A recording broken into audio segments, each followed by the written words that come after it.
Hi, David Ellenstein here, Artistic Director of North Coast Repertory Theater. Thank you for tuning in today to our theater conversations. If you haven't done so already, please consider subscribing to our YouTube channel. That would help us out a lot. Thank you.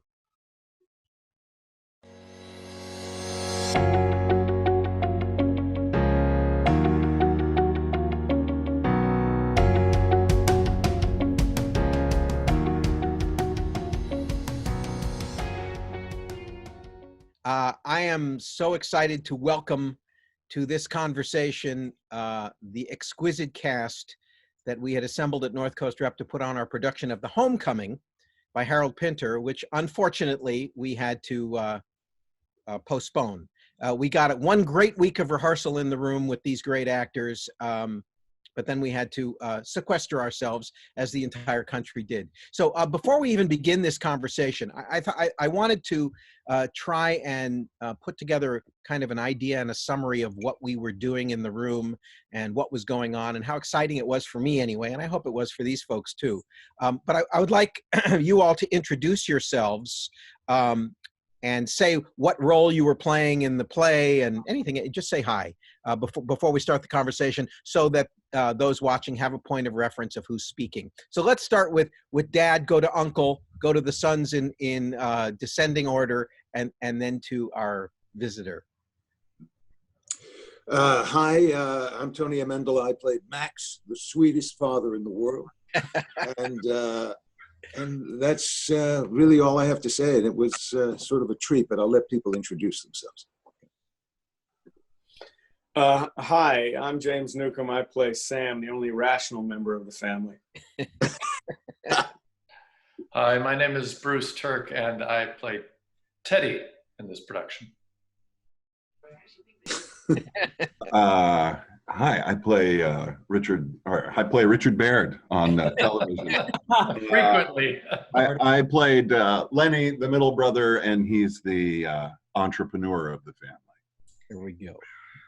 Hi, my name's Justin Gordon, and I played Joey, the youngest brother, a gentle giant of a dim-witted boxer. But yeah, it was a pleasure to be in the room that week with everybody. I'm Hannah Jane McMurray, and I played Ruth, wife of Teddy, and the only person who's not related to everybody else in the play. Great. So we got 1 week. We prepped for this show, and we got 1 week where everybody came in really well acquainted with the play, I got to say, and ready to rock and roll. And we sat around the table for a couple of days and talked and read and asked questions and discussed all kinds of things. And then we got on our feet for a couple of days, and then we had to disband. But it felt to me like we were on our way to doing something really special. This is a play that means a lot to me. I've known it most of my life, and it's always been a play I wanted to work on. So I just want to open it up to start with, talk about working on The Homecoming, Harold Pinter, whether you've worked on Pinter before or not, but how does it differ from working on either a more conventional modern text or even a classical text? And anybody who wants to jump in, feel free.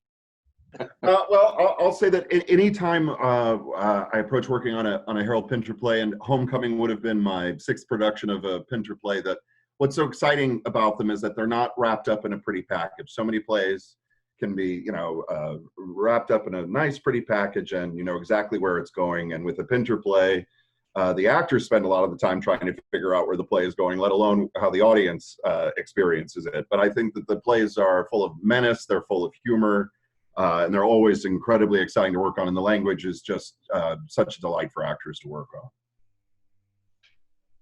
on. For me, what was interesting, I think, what Richard said is that his plays are not very polite.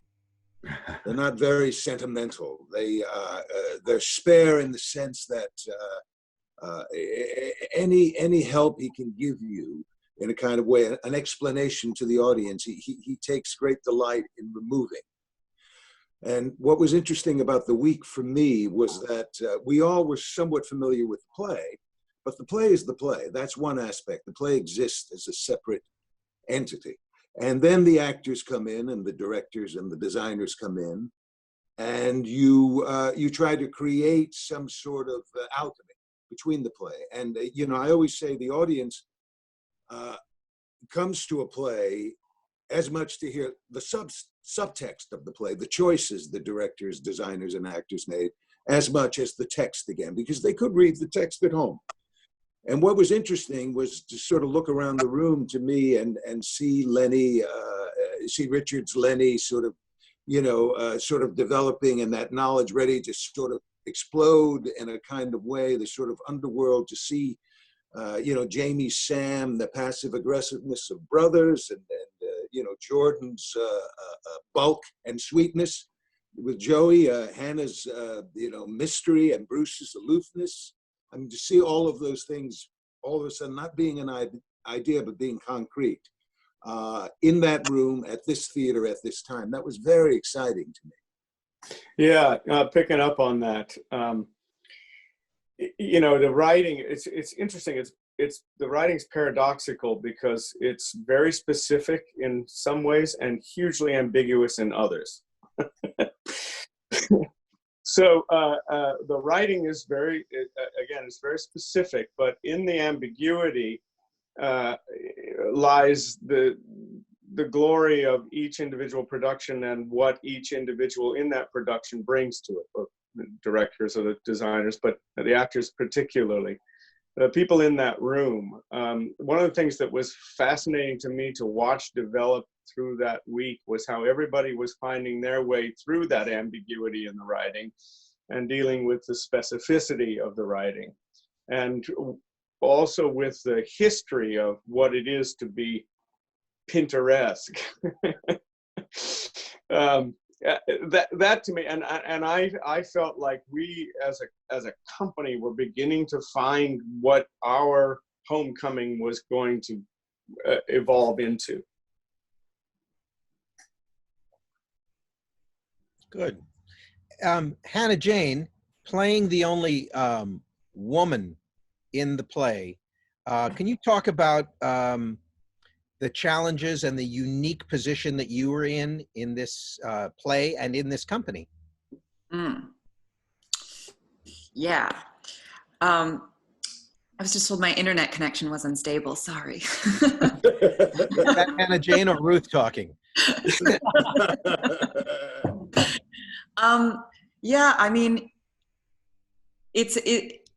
working on this piece is sort of an interesting, and I found exciting challenge, because sort of just immediately as an actor, you know, I'm sort of put into a very similar position to the character that I'm about to play, just by being the only woman. I mean, this group, I couldn't have asked for like a more welcoming and supportive group of actors and creatives to be doing this with. But I think, you know, Ruth really, especially in the beginning of the piece, she sort of spends a lot of time sussing out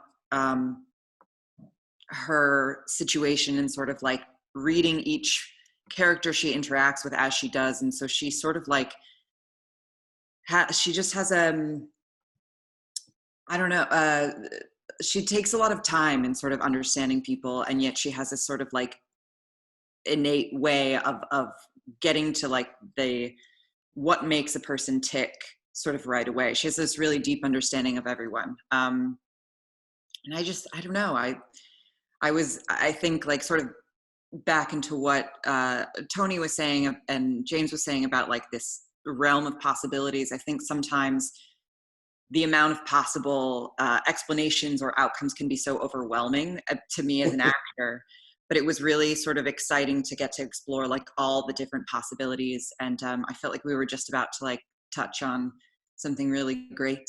But yeah, I wish we had more time. Well, we'll see what happens. Yeah.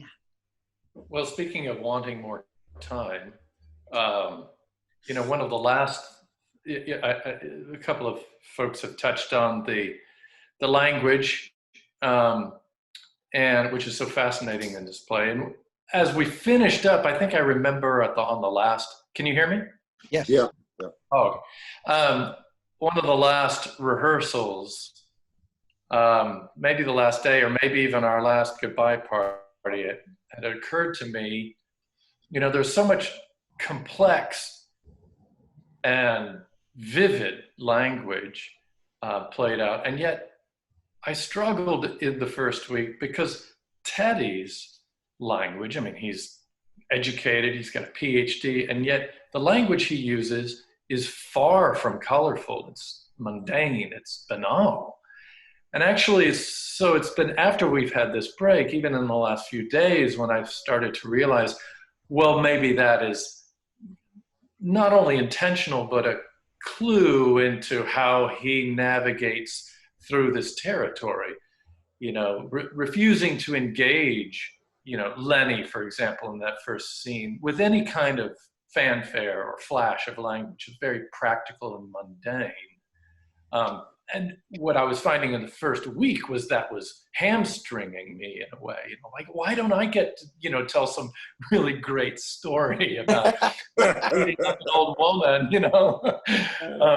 But then so I came to that realization, maybe too late, and feel that, you know, I didn't get the chance to employ that as a weapon.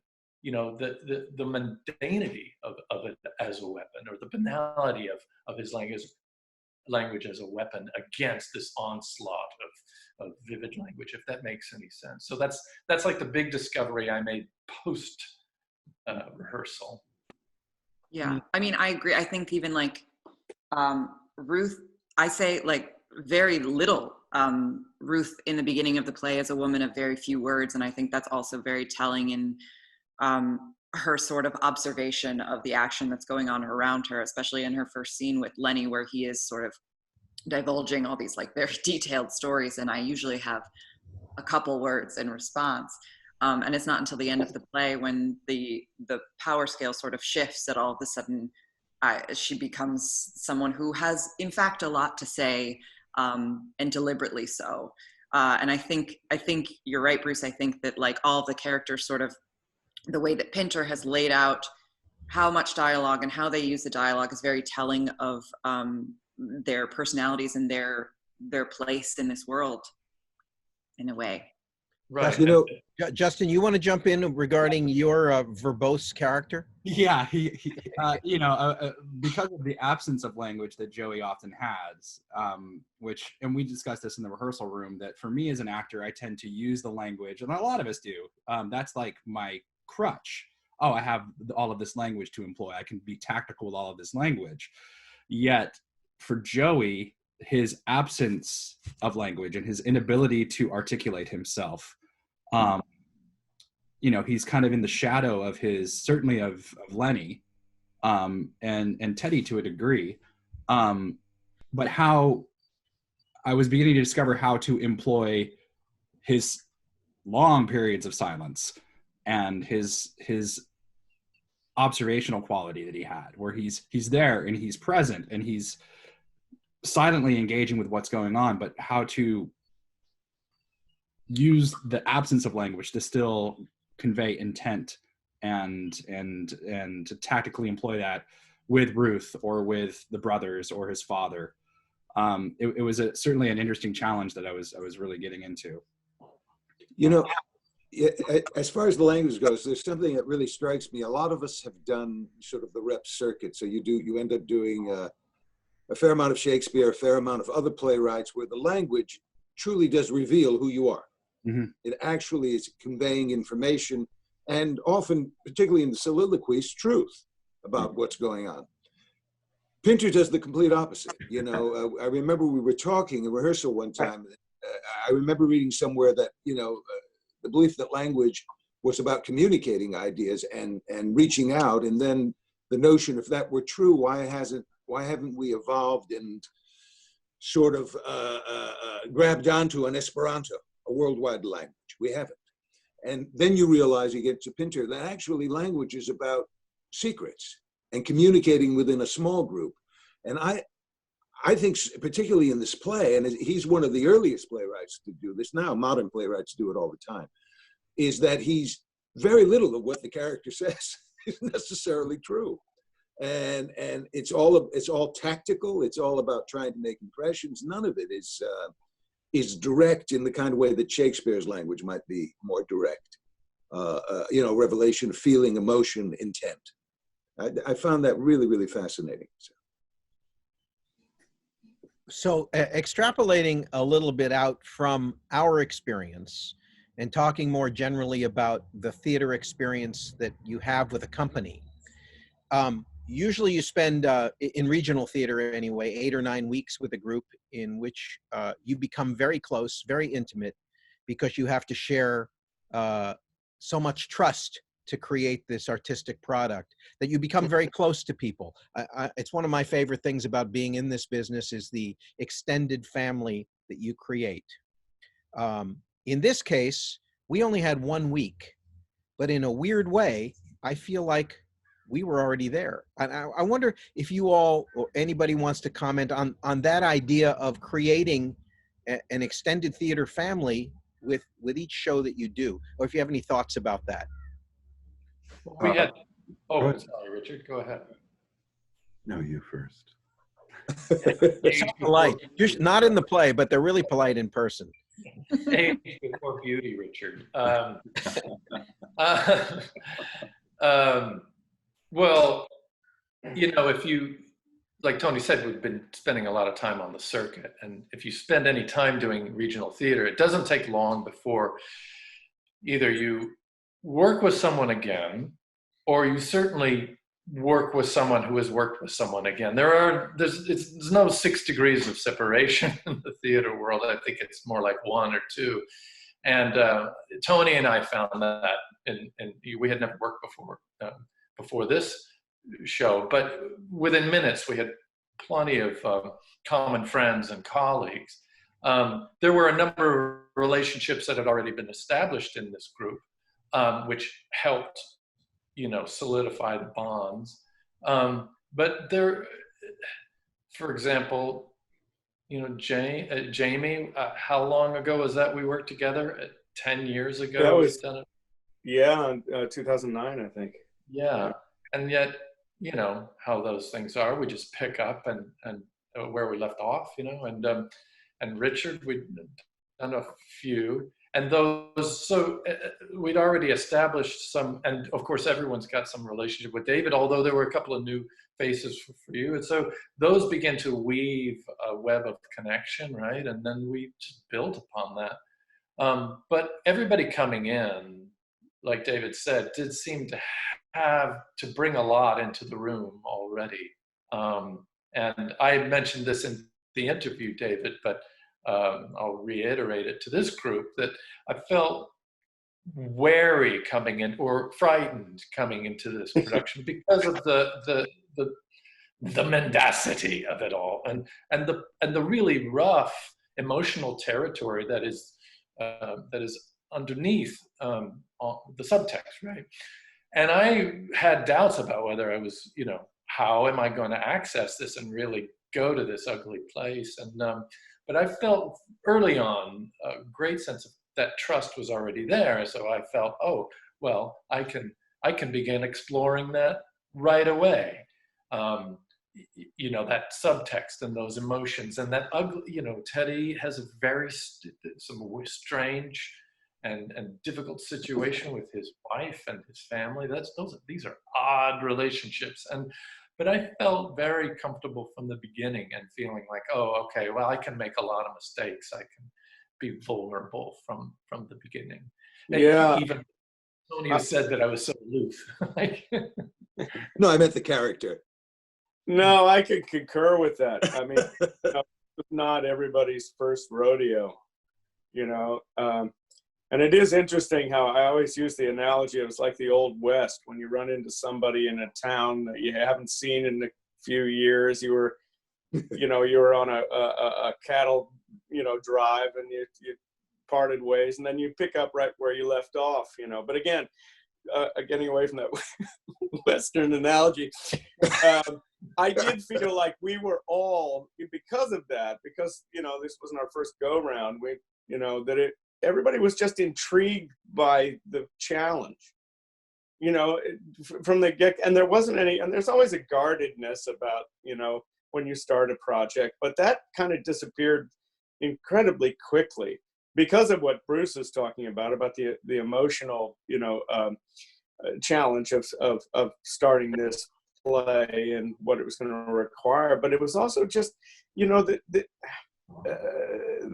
mystery of it, you know, that we were all engaged in the mystery of what is this animal going to be, how do we navigate this together, you know. And it never felt to me like it was one person was dominating the conversation, or that, you know, it was all shared, and a sense of trust began, as Bruce said, very quickly.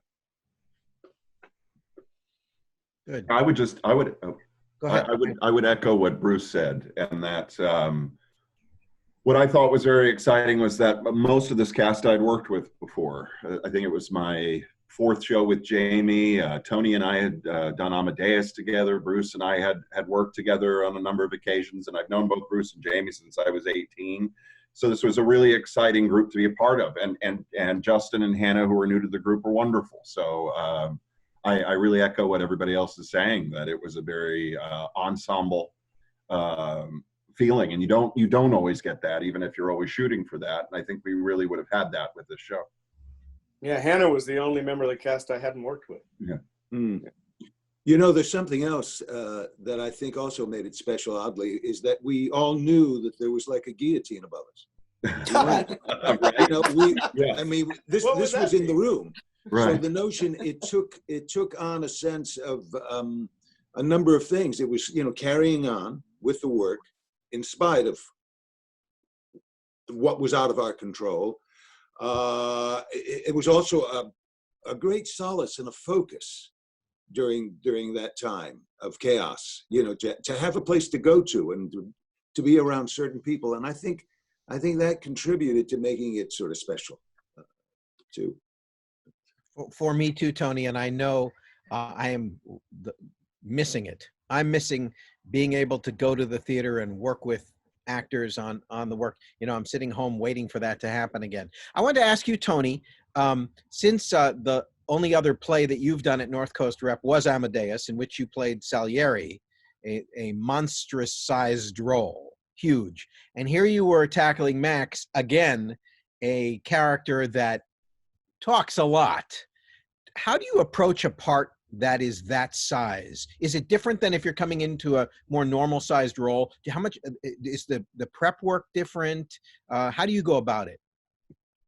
You know, it's always different, and you're constantly sort of trying to balance intuitive feelings, intuition about the role and how to get there, with discipline of trying to get the role manageable. And by that, I mean learning the ideas, learning the role, so that then you can play.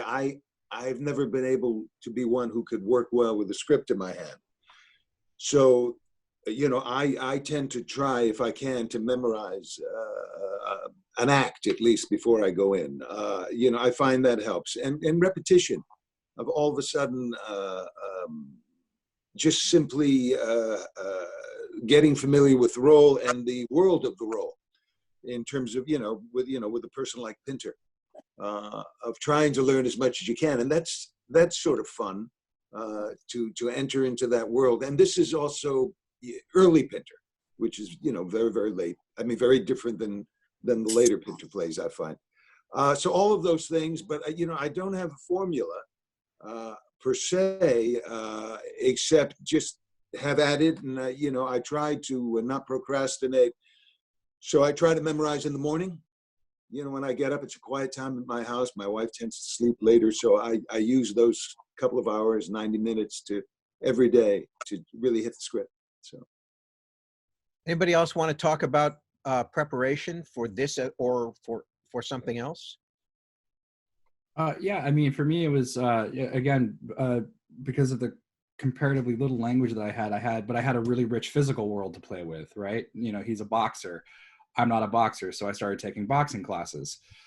just to kind of be able to get into his body a little bit. And he's a day laborer, so I spent a lot of time doing heavy weights and doing a lot of trying to emulate like physical labor at the gym, and just to kind of get physically into his body, because that is his tool. That's how Joey moves through the world, is with his body, with his physicality. That's what he knows, because he doesn't have language. He just has his own physical power in some way. So for me, I spent a lot of time doing physical prep for this role. So is there anything anybody else wants to say before I say thank you about this process, or about what we did for a week, or about anything else? I just wanted to, I remember it coincided our last rehearsal when we did a kind of run through of the first act, you know, and it was extraordinary because the staging is not that complicated.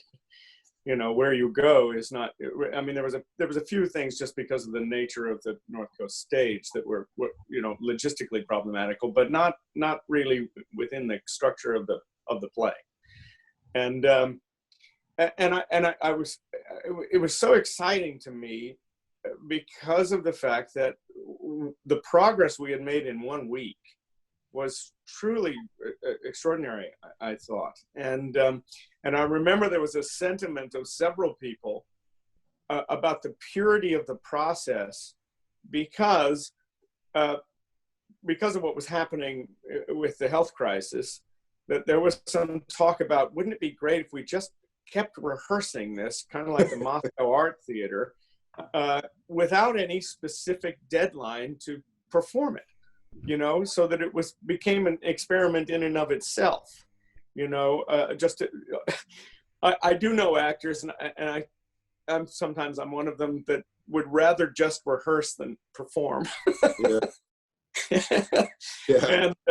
And I did find that it was that idea was kind of glorious, you know, about when we get it into shape, and the way we could play with it, you know, without having, you know, the normal structure of a regional theater rehearsal process going into tech, going into performance.